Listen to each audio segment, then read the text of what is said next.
कृष्ण कृष्ण कृष्ण हरे हरे हरे राम राम राम हरे हरे निताई गौर हरि हरि।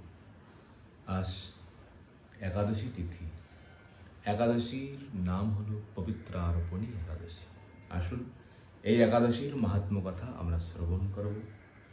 যুধিষ্ঠির মহারাজ ভগবান শ্রীকৃষ্ণের নিকটে জিজ্ঞাসা করলেন, হে প্রভু, এই শ্রাবণ মাসের শুক্লপক্ষীয় একাদশীর নাম কি?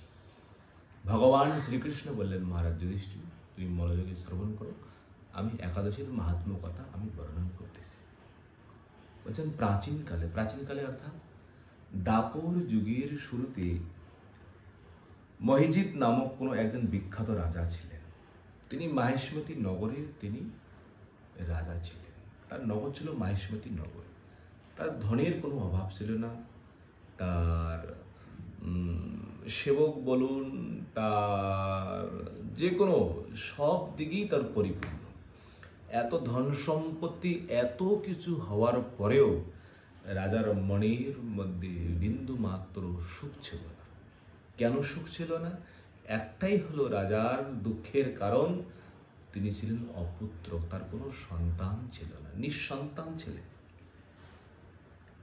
রাজার মনের মধ্যে সব সময় চিন্তা। তিনি জানেন এই সংসারের মধ্যে যারা গৃহস্থ,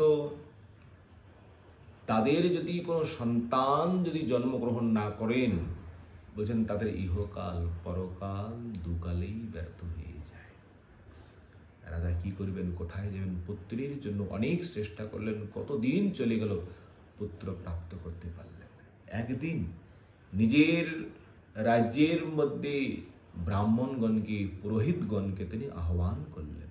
তাদের নিকটে তিনি বললেন, আপনারা শুনুন, আমি এই জন্মে জ্ঞাতসারে কোনো পাপ করি নাই, কোনোদিন আমি প্রজাগণকে কষ্ট প্রদান করিনি, অন্যায়ভাবে আমি ধন বৃদ্ধি করি নাই, আমি দেবী দেবতাকে ব্রাহ্মণকে সম্মান করেছি, গৌমাতার আমি সেবা করেছি, দুষ্টগণকে আমি দমন করেছি। এত ধর্ম যাজন করার পরেও আমি কোনো সন্তান লাভ করতে পারলাম না। আপনারা বিচার করুন, বিচার করে আপনারা আমার নিকটে বলুন, যা আমি যেন পুত্র সন্তান লাভ করতে পারি, এমন কি কর্ম রয়েছে? ঋষিগণ বললেন, রাজন, এটা তো ঠিক, তাহলে আমরা তো বলতে পারবো না। আমরা শুনেছি অমুক বনের মধ্যে একজন ত্রিকালজ্ঞ ঋষি রয়েছে, সেই ঋষির নিকটেই আমরা গমন করব। সমস্ত ব্রাহ্মণগণ তারা কি করলেন, গভীর বনের মধ্যে তারা প্রবেশ করলেন। গভীর বনের মধ্যে প্রবেশ করে এদিকে যায় সেদিকে যায়, অনেক ঋষিদের আশ্রম অতিক্রম করে সেই ঋষির নিকটে তারা গমন করলেন, যিনি হলেন ত্রিকালজ্ঞ নীরব, যিনি নিরন্তর ঘোর তপস্যায় মগ্ন থাকেন। আর সেই ঋষির নাম হলো লোমশ ঋষি। ইনি ধর্মজ্ঞ, ইনি শাস্ত্রজ্ঞ, ইনি তত্ত্ববেত্তা ইত্যাদি। তাহলে এনার কিরকম মহিমা, এনার কিরকম মাহাত্ম্য বলা হয়েছে, ব্রহ্মার এক কল্প অতিবাহিত হলে এই ঋষির গায়ে থেকে একটি লোম পতিত হয়। তাহলে এক কল্পকাল অতীত হলে, অর্থাৎ এক কল্প ব্রহ্মার একটি দিন মানে 72টি চতুর্যুগ অতিক্রম হলে ব্রহ্মার শরীর থেকে একটি লোম পড়ে যায়। নেই, এই লোমশ ঋষির শরীর থেকে একটি লোম খসে যায়। এই জন্য তার নাম হয়েছিল কি, লোমশ ঋষি। মহামণির নাম লোমশ। তাকে দেখে সকলেই ধন্য হলেন। তারা পরস্পর বলতে লাগলেন যে আমরা বহু জন্মের সৌভাগ্যের ফলে আজ আমরা এই ঋষির সাক্ষাৎ লাভ করলাম। তারপর ঋষির বর তাদের সম্বোধন করে বললেন, কি কারণে আপনারা এখানে এসেছেন? কেনই বা আমার এত প্রশংসা করছেন? আপনারা স্পষ্ট করে আমাকে বলুন। আপনাদের যাতে মঙ্গল হয় আমি নিশ্চয় চেষ্টা করব। লোমশ ঋষি ব্রাহ্মণগণকে বললেন। ব্রাহ্মণগণ বললেন, হে ঋষিবর, আমরা যে উদ্দেশ্যে এখানে এসেছি, আপনি তাহা কৃপা পূর্বক শ্রবণ করুন। এই পৃথিবীতে আপনার মতন শ্রেষ্ঠ ব্যক্তি আর কোথাও নেই। মহিজিৎ নামে এক রাজা নিঃসন্তান হওয়ায় তিনি অত্যন্ত দুঃখে কষ্টে তিনি দিন যাপন করতেছেন। রাজার কথা বললেন, আমরা তার প্রজা, তিনি আমাদেরকে পুত্রের মতন স্নেহ করেন, পালন করেন, পোষণ করেন, কিন্তু তিনি পুত্রহীন বলে আমরাও সবাই মর্মাহত, আমরা সবাই দুঃখ কষ্ট আমরাও প্রাপ্ত করছি, আমরাও ভোগ করছি। আর দুঃখ দূর করতে আমরা এই বনের মধ্যে আমরা প্রবেশ করেছি।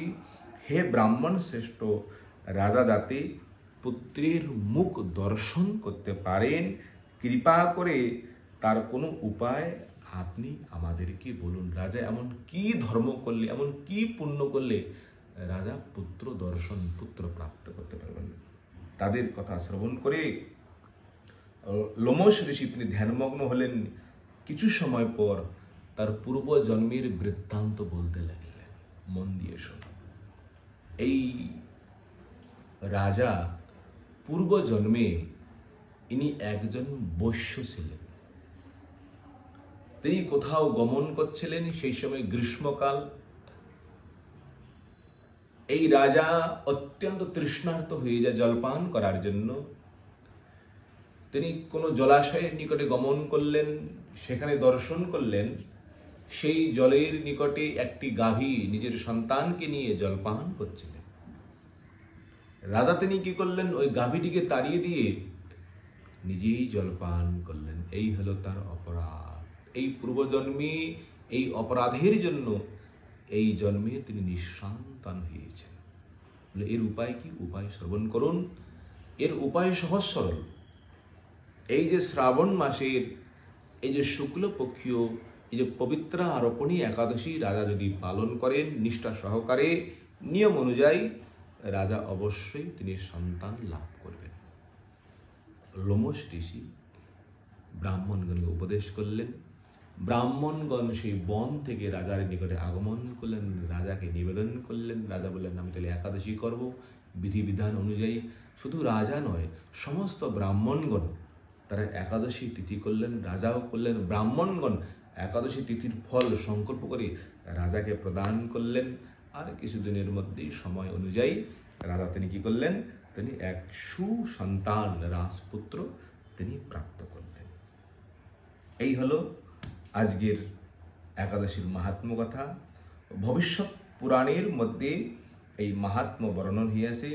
এই ব্রত মাহাত্ম্য কথা যারা কীর্তন করবেন, যারা শ্রবণ করবেন, তাদের সমস্ত পাপ দূর হয়ে যাবে, ভগবত ভক্তি লাভ হবে। অবশ্যই অবশ্যই আমরা ভগবানের কৃপা লাভ করতে পারবো। সবাই বলুন হরে কৃষ্ণ কৃষ্ণ কৃষ্ণ হরে হরে, হরে রাম রাম রাম হরে হরে। বলে পবিত্রারোপণী একাদশী তিথি কি জয়।